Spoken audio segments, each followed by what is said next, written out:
Alright, so this is going to be a bit of a different video. We are doing a Tower Heroes tier list video, which is not anything like I've done on the channel before, and I probably should do one for Squad Busters as well, but I wanted to do this for Tower Heroes because the meta is about to drastically change because of the balance patch that's coming, and I sort of wanted to make this video as like a point of comparison of like my opinions on each hero or each tower from here and then.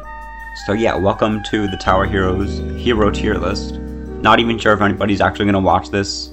Not even sure if it's accurate. But it's mine. And that's about all I can ask for.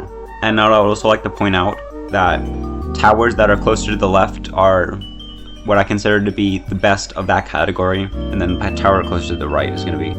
Okay, you know what? I think you get the point. I've ordered it from left to right, if that makes any sense. So firstly, I'm sure it's no surprise who's at the top. When you think of a good tower in this game, you might think of, like, maybe they have super high damage or super high range. Not quite. Spectre just doubles damage, and that's it. The whole game has been balanced around his damage boost. And not only that, but his ability is still, it's always been cracked. It gives a 25% fire rate boost to all towers in his range. He's just the most broken support tower in the game, which is why they have their own category at the top rather than mixed in with the other towers. And when I say broken, by the way, I mean you could cut his damage boost in half and he would still be the best support tower in the game. Like, the damage boost is just that severe.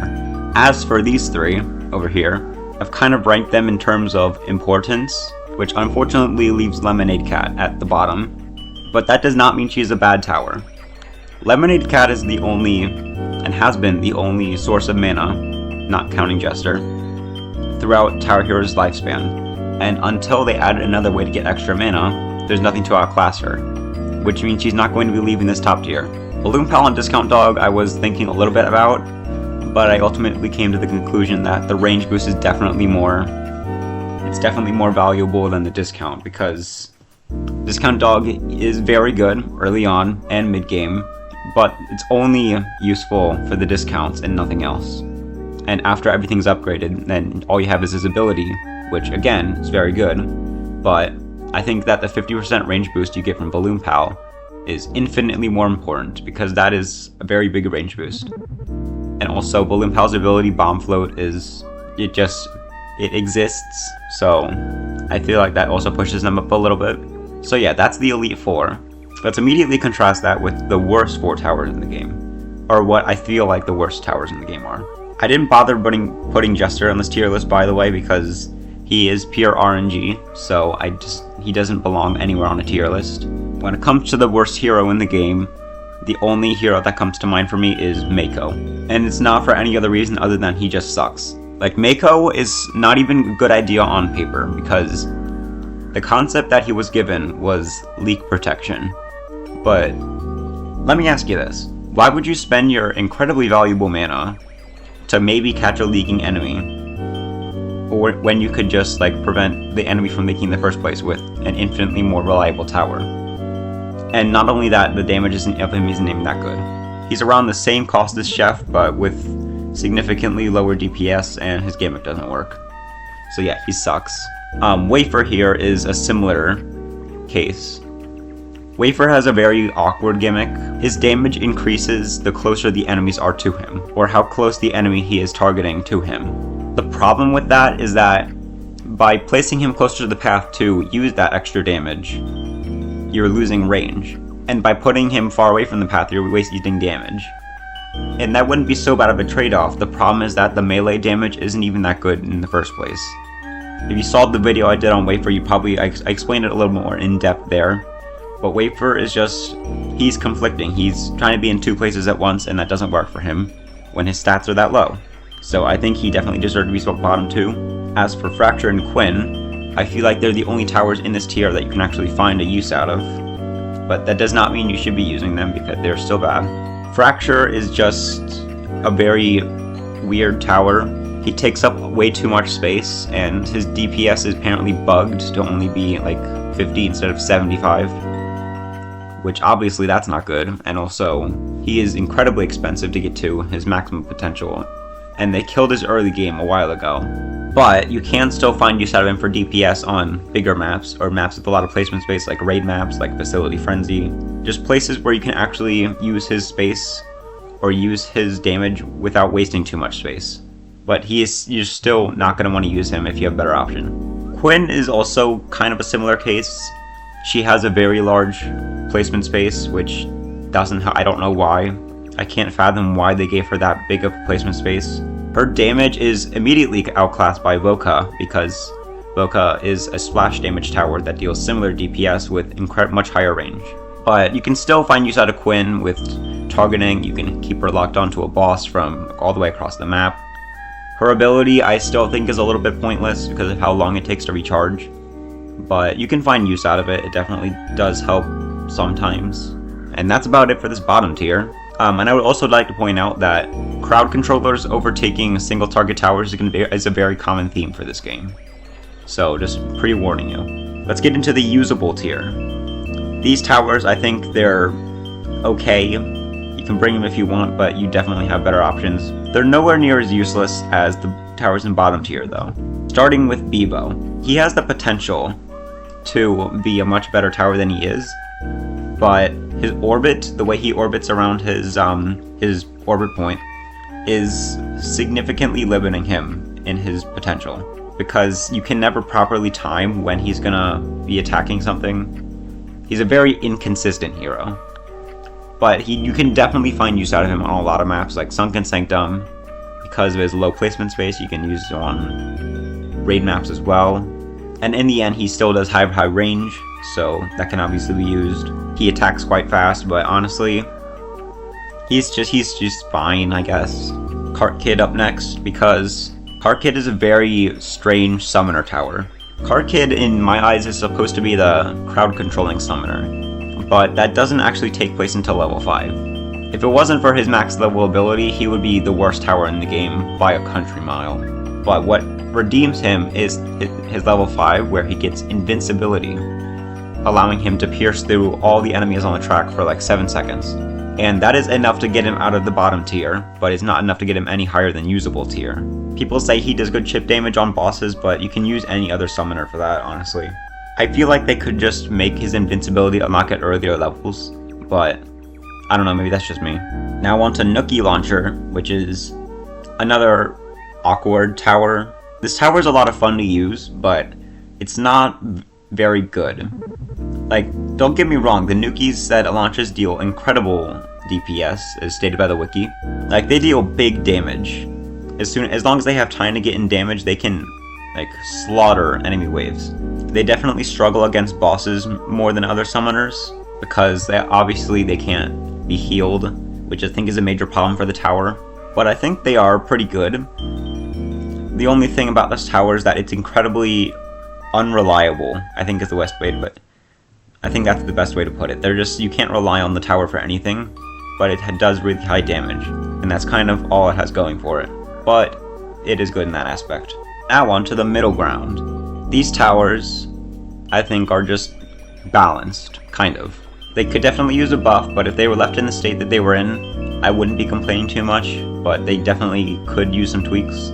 Starting off with Scientist, she fell off very hard in March of last year with Hideaway Hive. Like, they absolutely killed her that 1 month, and then they reverted it. So she's honestly just okay-ish when it comes to DPS. But even though her DPS isn't nowhere near as good as it used to be, she still has the high range and the low cooldown, and she's still pretty reliable for DPS at high levels. I don't really think her early levels are of any use, but I think she can still be managed because of her high range. Soda Pop is definitely going to be controversial. A lot of people have been using this tower lately for a lot of the newer maps because there's not a lot of place to put them. But comparing Soda Pop to other crowd controlling towers in this game, he just doesn't stand out that much besides his placement space, which does make him viable on a handful of maps like Relentless Reflections, like Sunken Sanctum. He is good in those situations where you don't have a lot of space, but other than that, he doesn't really do anything that other crowd controlling towers can't do. That's about all I have to say about him. He is somewhat expensive as well for what he does, but yeah, on to Yasuke. People always argue about who's better, Yasuke or Chef, but they're kind of equal, but I think Chef is definitely better at the moment because Yasuke is what we call an ability-reliant tower.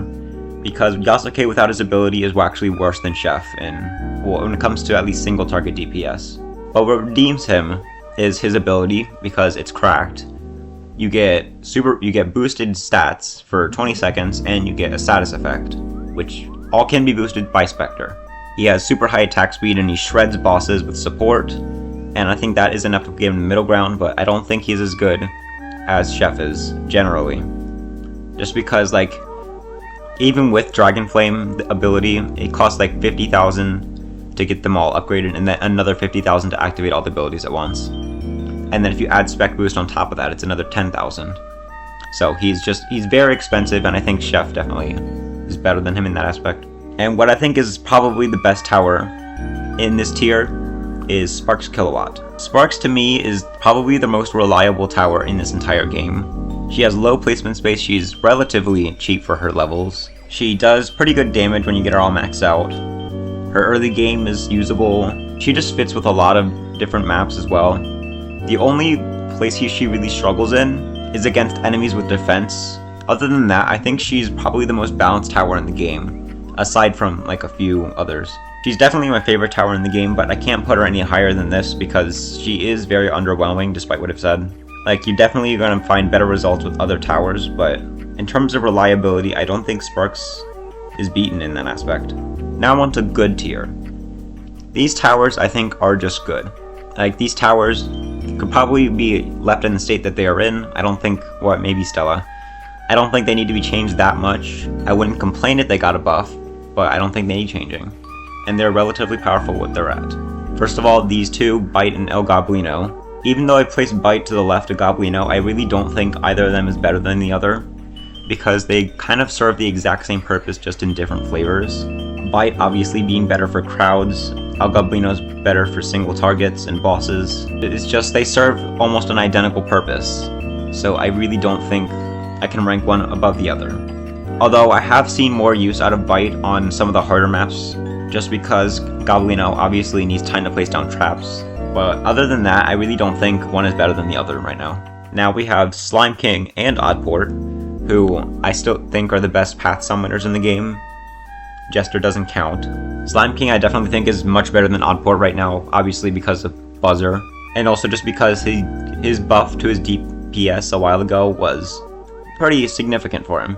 If it wasn't for Oddport's limitation on their health and their limit, I don't think Slime King would be better. But because of that, I think Slime King definitely deserves to be above Oddport. Although Oddport is definitely better for when you just need a general helping. Like if you're ever using Stella on a single lane map, you can probably get away with using Oddport instead. But Slime King also has his ability to summon the Slime King for 7,000 free damage. And that also gets boosted by Buzzer, which we'll get to later. But yeah, I think these two definitely best path summoners, but Slime King is better than Oddport is. We have Chef, who is another pretty balanced tower, but I think on the higher end of the spectrum. Chef is just a very basic tower. He just beats the piss out of whatever gets in his range. And he does that very well. The only weakness is obviously fast enemies and enemies that stun, but both of which can be cured using support towers. And honestly, I don't have much to say about him other than he's just really good.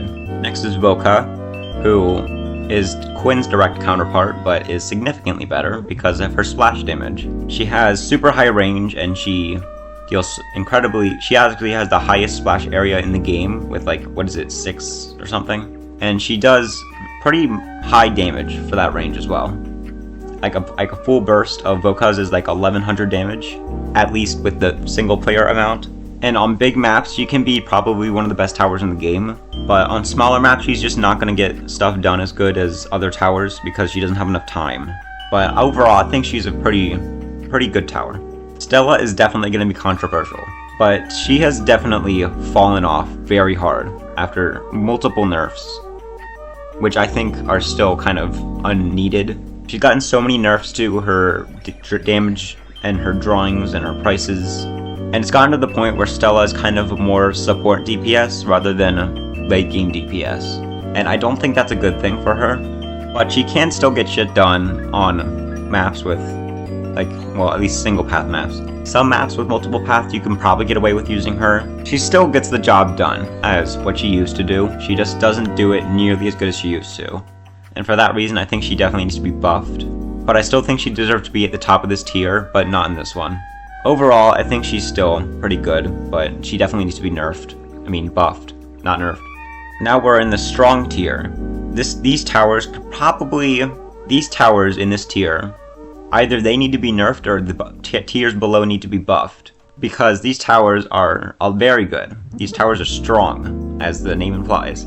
Starting with Dumpster Child, who significantly risen in the ranks because of targeting. Because random targeting on this guy makes him basically never miss. And his damage, when it comes to DPS with his status effects, he does a monstrous work on early game. Better than Maitake in some cases, but I think Maitake still kind of goes above him because of her abilities that we'll talk about later.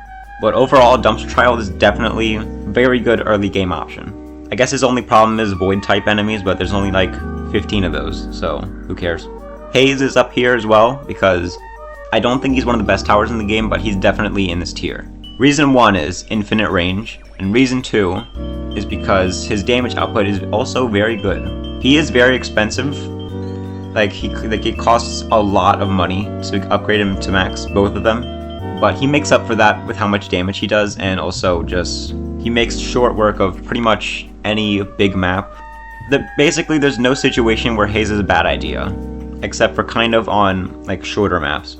Now we have Maitake, who is probably the best non-Elite 4 support tower in the game, because she does very good early game work, and she can heal summons, which synergizes with Buzzer, again, Haze as well, and she also has the unique property to unstun towers, and she's also stun immune herself, which are two very, very valuable qualities when it comes to the harder maps in this game. Like, stuns can be very annoying, and I think Maitake is a very vital part of, well, maybe not every map, but a lot of maps in this game. Up next is Keith, who used to be the worst tower in the game, but has now risen to one of the best towers in the game. Well, maybe not one of the best, but one of the strong towers in the game. Reason being is because Keith is both cheap and he deals good damage. He doesn't lose damage on single targets, and also deals the same damage to each enemy that his boomerang hits. So he's very cost effective. He makes short work of early game if you get him leveled up. And his late game damage also transitions kind of okay. When it comes to late game crowd control, you definitely want some of the towers in top tier. But Keith honestly has been getting it done so much better, especially after they added targeting, so he definitely deserves to be in this tier. Wizard is up next. It's kind of nice how the starter tower is probably one of the greatest towers in this game, and at least in terms of, like, usability. Wizard's early game is pretty usable, but you probably have better options, but if you need to, he's there for you. And late game damage is absolutely absurd. When it comes to late game, Wizard solos, like, as long as you get enough money, or mana.